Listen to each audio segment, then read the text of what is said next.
transnationaux structurants, tel est le défi que je vous invite à relever. Je vous propose de dessiner une Afrique résiliente au changement climatique, une Afrique qui s'engage résolument sur la voie du développement durable. C'est une Afrique qui utilisera ses ressources de manière optimale en respectant les équilibres environnementaux et sociaux. C'est une Afrique qui agira en vue d'un développement inclusif, en accord avec ce qui fait son identité, la culture de partage, d'équité et de solidarité. Avant d'aller plus loin dans mon propos, je souhaiterais soulever un point essentiel.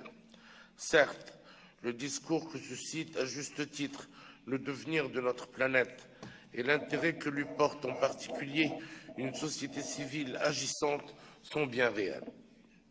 Mais existe-t-il pour autant des objectifs communs dans l'action? Je voudrais examiner à ce propos deux éléments fondamentaux.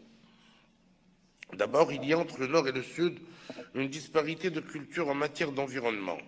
Elle a trait aux priorités et aux moyens. C'est dans ce but qu'il conviendra d'harmoniser, voire d'unifier l'éducation à l'environnement. La présidence marocaine s'y emploiera durant ce mandat. Par ailleurs, il faut rappeler que le temps de la colonisation est révolu, qu'une décision imposée ne peut être productive. Faut-il rappeler que les acteurs ne manquent pas de force, d'engagement ni de bonne volonté, mais qu'il leur arrive de manquer de moyens.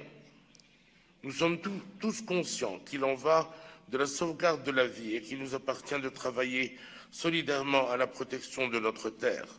Voilà pourquoi je souhaite que se mette en place une convergence de vues dans l'action.